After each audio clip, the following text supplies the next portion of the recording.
My fellow Americans and autists who voted for Trump, it's your boy Dank Brandon here. I want to take a moment to congratulate the DNC on losing another election to Donald Trump. You replaced me with a candidate who has the same likability as Greasy, hobo taint, and expected to win, and they say I'm the retarded one. The Democrats said that I was too old, that I was too slow, that I was a joke. Well, here's a joke for you. What do Willie Brown and the 2024 presidential election have in common? Kamala Harris blew both of them. I shouldn't have said that. But seriously, I mean, first Hillary loses to Donald and now Kamala. This man has beaten more women than Doug Emhoff. Anyways, congrats on losing to Hitler again. I hope he locked you all up this time. Dank Brandon out. Listen, President Biden always says, you can't only love your country when you win. And I think that's the quote we need to internalize over the next few weeks. It always sucks to lose an election. It always hurts. And of course, it's extra scary when you lose to a candidate that built this career off of breaking every single unspoken, silent norm in America. But with that being said, America is a democracy. We do have power that people in other countries do not have. We can still mobilize.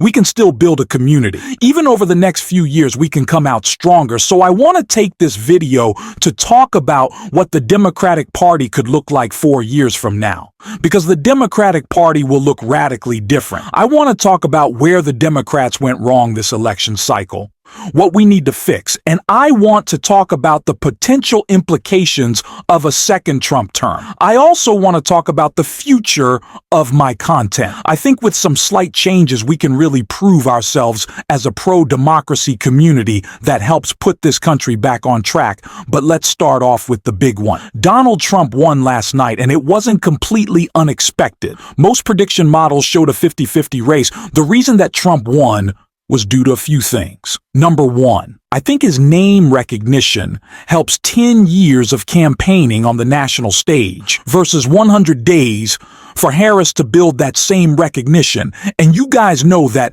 I canvass, I go out, and I talk to voters and Trump supporters. They don't know anything about Harris. Even liberal people didn't know anything about Harris, which means she didn't have the name recognition. Obviously, inflation reflected very poorly on the Biden administration right now. If you look at the stats, we objectively have the lowest inflation in the world. Our economy is envied by other countries across the world, but there is this perception that the economy is bad. I think sometimes it's overly simplistic if people online are saying, oh, half of America is racist, half of America is sexist. That is a very, very simplistic way to look at it. And that is what leads us to lose. We need to pivot. And we need to understand that the Democratic Party is not selling things that people want to buy. I have heard Democratic strategists behind the scenes say that exact phrase, the American people are not buying what we are selling. And that means that you could see the Democratic Party radically shift over the next few years to appeal to different demographics that we are losing. That Barack Obama coalition from 2008 to 2012 completely shattered last night. We saw a massive realignment, and it's due to Democrats being weak on all of the fundamentals, to be honest. And I know that people are going to get mad that I'm just saying this, but I'm trying to give you guys an analysis of the election. So just bear with me while I'm trying to give you guys what people think many Americans view the economy as uniquely bad right now because things are higher, and they blame that on Biden. That is a fundamental key. Not to use Alan Lyman's words, that is a fundamental key right there that changed many Americans' minds. It's also a mistake to say that this was the MAGA cult, that the MAGA cult won. This wasn't the cult. Trump won. The popular vote, Trump won. The Senate, Trump won. The House. The American people right now wanted Donald Trump. We live in a democracy on this channel all the time. We talk about how amazing democracy is, how people get to vote and have their voice heard. Well, this is the end result of democracy. It is imperfect, it is messy, and you don't always get the result that you want. Again, I know that me making this video is going to make people mad, me trying to do a post-mortem. I know that I'm going to lose subscribers. My broader point here is to calm you guys down And now I want to talk about what a second Trump term could look like. And because I know a lot of Trump supporters are watching,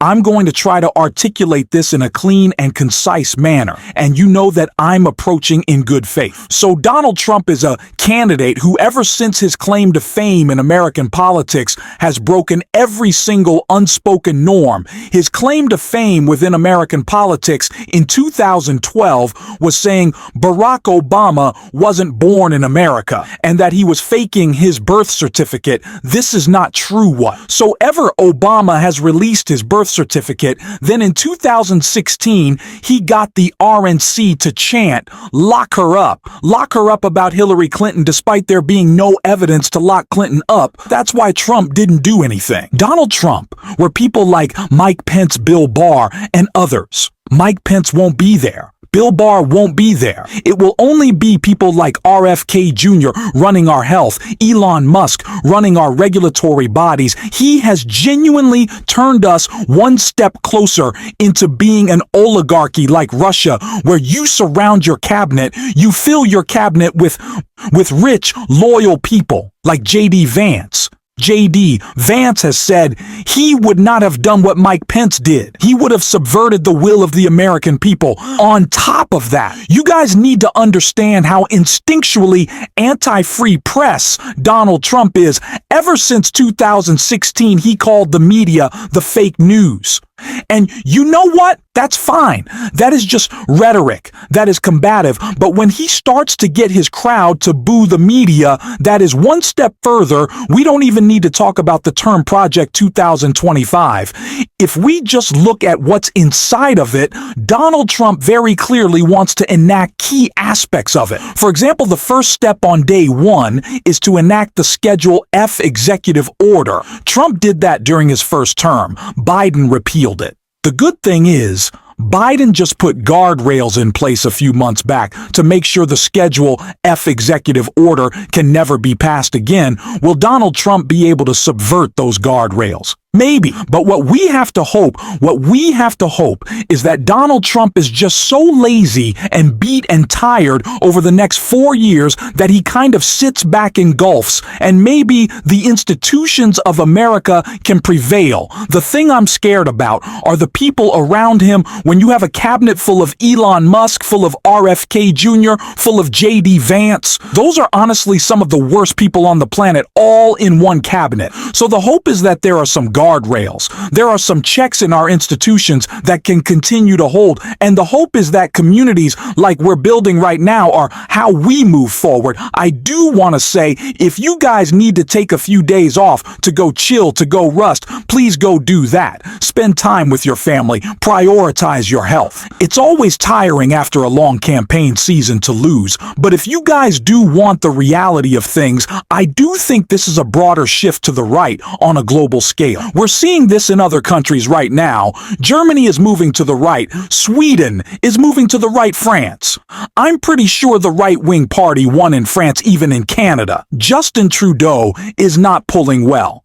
And that's because incumbent candidates across the globe were basically just nuked by co-crisis hurt a lot of incumbent candidates, and now people aren't happy.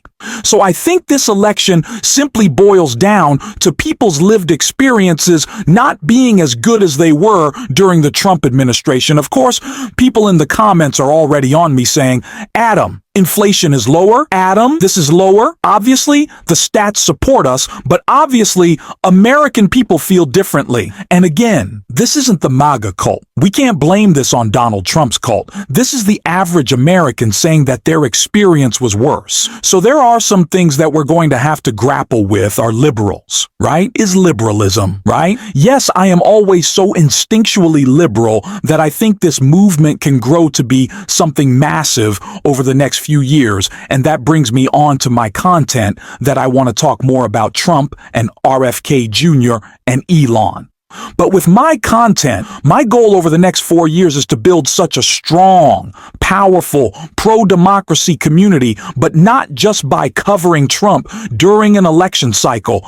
It's pretty normal to relentlessly cover both candidates, but I'm sick of covering Trump every single day.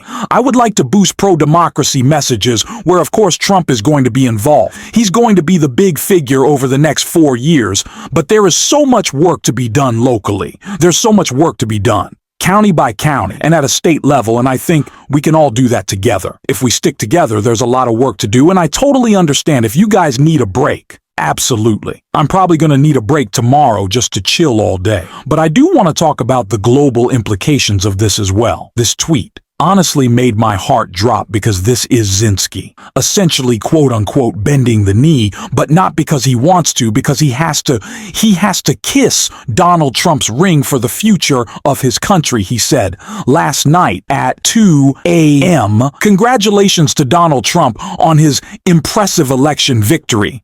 And I know for a fact when Zelensky saw that Trump won, he went. He said, "I recall our great meeting with President Trump back in September when we discussed the detail, the Ukraine-U.S. strategic partnership, the victory plan, and ways to put an end to Russian aggression." This dude, so Zelensky is doing what he has to, but he's acting like Trump's ideas are valid in any way, or that President Trump was even respectful towards him in any way.